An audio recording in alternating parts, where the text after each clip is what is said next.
सही कर रहा है वो संत बनेगा। और मन को सुधारोगे तो तुम संत बनोगे। मन को सुधारने की जरूरत ही है।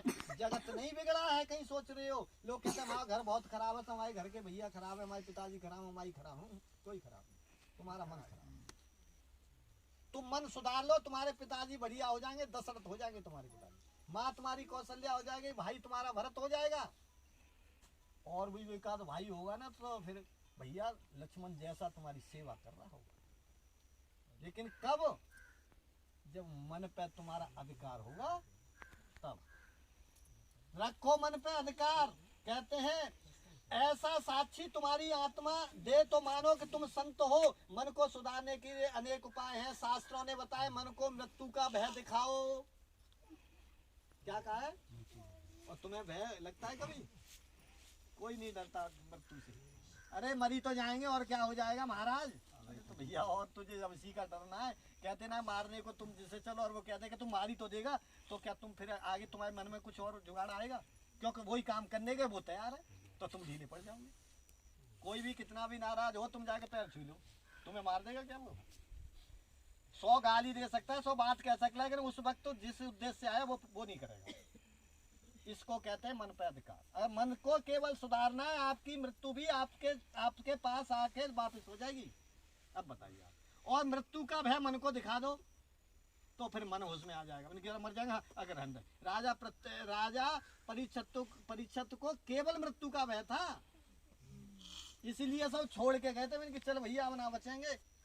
और जब ऐसा लगा तो कहते हैं जन्म दुखम जरा दुखम जाया दुखम पुनः पुनः अंत कालम महादुखम तस्मात ग्रहते जाए ग्रही। जन्म दुख है, वृद्धावस्था दुख है, सुखमय दुख है, स्त्री दुख है, पुत्र दुख है, कुटुंब दुख है, सब कुछ दुख है। और अंत काल में भी फिर भारी दुख है। ऐसा है नहीं है? तो फिर जागो, अगर सब में दुख है तो फिर जागो। और जागना है तो क्या करना? कहते हैं यदि आज यमदूत तुम्हें पकड़ने आए तो मैं जाऊंगा नारद, मैं स्वर्ग में या वैकुंठ में मृत्यु का निवारण। ऐसा कोई है जो नहीं मरेगा? कोई निवारण है मृत्यु का? शायद कोई नहीं। और मृत्यु निश्चित है तो फिर पाप क्यों कर रही हो? क्या जरूरत है? पाप करेंगे तो मृत्यु का भय होगा, और पाप नहीं करेंगे तो मृत्यु के सर पर पैर धर के वैकुंठ में जाएंगे, स्वर्ग में जाएंगे। फिर आपको कोई परीक्षित महाराज कई एक तो बहुत समझदार बनते हैं। कहते हैं 2 सेर साग सब्जी लेनी हो तो सारा बाजार घूमते हैं। कुछ ऐसे लोग समझदार भी हैं, जैसे 2 ही किलो सब्जी लेनी है और पूरे बाजार घूमे। अभी ये क्या भाव है, वो क्या भाव है? सब्जी ना लेनी किसी की भी, 2 सेर लेनी है, पूरा शहर घूमना है। अब कहते हैं कि करेला लूं या तोरई। क्या कहेगा? करेला लूं कि तोरई। जिसके विचार करने की जरूरत थी उसका तो विचार नहीं कर रहा है, जो लेने गया था, और कह रहा तोरई लूं या करेला, और भाव पूछते फिर बाजार घूम रहे। मृत्यु को रोज याद करो, रोज। मृत्यु का भय रहेगा तो तुम्हारा पाप दूर होगा। जिस दिन तुम्हारा पाप दूर हो जाएगा तब मान लेना कि तुम संत हो गए। संत में लक्षण बताए ना, निर्भीक हो, और निर्भीक हो, और त्यागी हो, और वैरागी हो, तो सोच लेना संत के लक्षण है। अगर ऐसा नहीं है तो फिर तुम संत नहीं हो। पाप पुण्य के अनेक साक्षी हैं कि आपने पाप किया है और पुण्य किया है, बताने की जरूरत नहीं है, तमाम साक्षी हैं। जैसे सूर्य साक्षी है तुमने क्या किया, चंद्रमा साक्षी है तुमने क्या किया, ये पृथ्वी माँ साक्षी है तुमने क्या किया, और वायु देवता साक्षी हैं। मेरे भगवान के अनेक सेवक हैं जो तुम्हारी गवाही देंगे कि तुमने क्या क्या क्या किया। एक नहीं अनेक। और ये 5 कौन है? सूर्य चंद्र धरती वायु देवता से 5 हैं। ये कौन है? वो हैं जिनसे तुम्हारी ये हवेली बनी है। ये कौन है? पंच तत्व। ये शरीर 5 तत्वों से बना है, और बनाए तो फिर वो भी कैसा? अधम। इससे बुरा और कोई नहीं। इस अधम शरीर के लिए पाप करने की जरूरत नहीं है। भगवत प्रेमियों जाग जाओ। मनुष्य यह मानता है कि जो मैं पाप करता हूँ उसे कोई नहीं देख रहा है। अरे भाई, एकांत कैसा भी हो वहाँ पे भी वायु रहती है, वहाँ पे अभी तेरे अंदर परमात्मा विराजमान है। भले ही एकांत कितना हो, तेरे अंदर परमात्मा और उस जगह वायु तेरी गवाही देगा, परमात्मा देख रहा है। अब बताओ किससे बच रहे हो फिर तुम? कहा जाता है यद्यपि लोके मरणम शरणम तदापि न मुंचते पापम चरणम। आखिर तो मनुष्य इस लोक में मरण की शरण ही जाता है, फिर भी वो पाप का आचरण छोड़ता नहीं है। मरण की शरण में ही तो जा रहा है, लेकिन फिर भी पाप। ऐसा समझो, सर्प देखा है तुमने कभी? मेढक देखा है उसके मुंह में? और मेढक कभी देखा हो तो नहीं देखा हो तो मैंने देखा, और नहीं देखा तो मैं बता रहा हूँ। सर्प के मुंह में मेढक है और मेढक के सामने कीड़ा आ जाए तो तुरंत खा लेता है। अरे तू मरने जा रहा तो इसे खा के तुझे तो क्या फायदा हो रहा है? एक पाप और कर रहा है। मतलब काल के गाल में भी रहकर पाप करता है वो तुम्हें।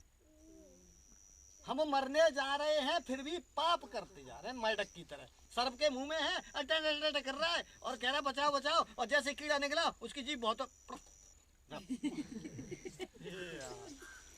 यही हाल हमारा है। हम कल मरने जा रहे हैं, मृत्यु की शरण में जा रहे हैं, लेकिन हर रोज पाप।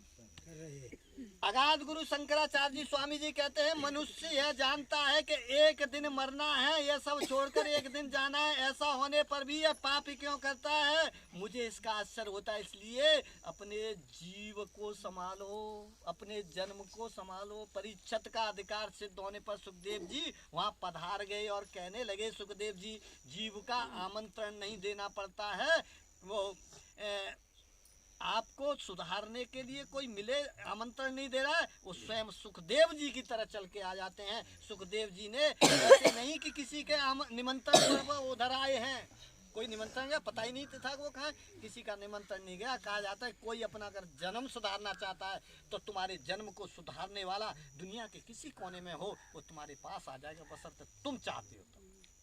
बोलिए गोविंद भगवान। राजा का जीवन बदल गया। सुखदेव जी ने जब यह जाना कि परीक्षित राजा अब राजा नहीं रहा, परीक्षित ने जब वहां सुखदेव जी ने जाना कि राजा परीक्षित राजा नहीं रहा, अब महर्षि हो गया है, तो वह फटाफट वहां से चल दिए कि भाई चलो। अच्छा ये तुम बताओ, मैं यहाँ बच्चे पाल रहा होता, तुमको ये आता है? यहाँ गाली और जरा मन्ने दे बहुत खराब है, मन्ने दे, क्या कहते हैं, मन्ने दे। तुम्हें पता है कि अब ये जीवन सुधारने के लिए महात्मा बन गया, तो इसकी मदद करो। यही तो बात है, और कोई बात तो नहीं है, कोई संबंध भी नहीं। ऐसे ही सुखदेव जी को पता चला कि राजा अब राजा नहीं रहा, महर्षि हो गया है, तुरंत भाग लिए कि चलो अब जरूरत है मुझे उनकी मदद करने की। राजऋषि और ऋषि एक ही हैं, राजऋषि और ऋषि एक ही बात है। राजा तब तक महलों में विलास जीवन बिताता है, तब तक सुखदेव जी नहीं आएंगे वहां।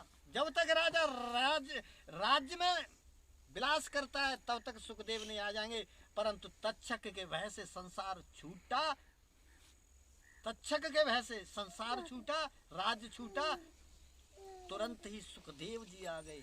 आप छोड़ के तो देखो राजपाट, छोड़ के तो भय तो करो मृत्यु का, देखे भगवान तुम्हारी मदद को नहीं आते हैं।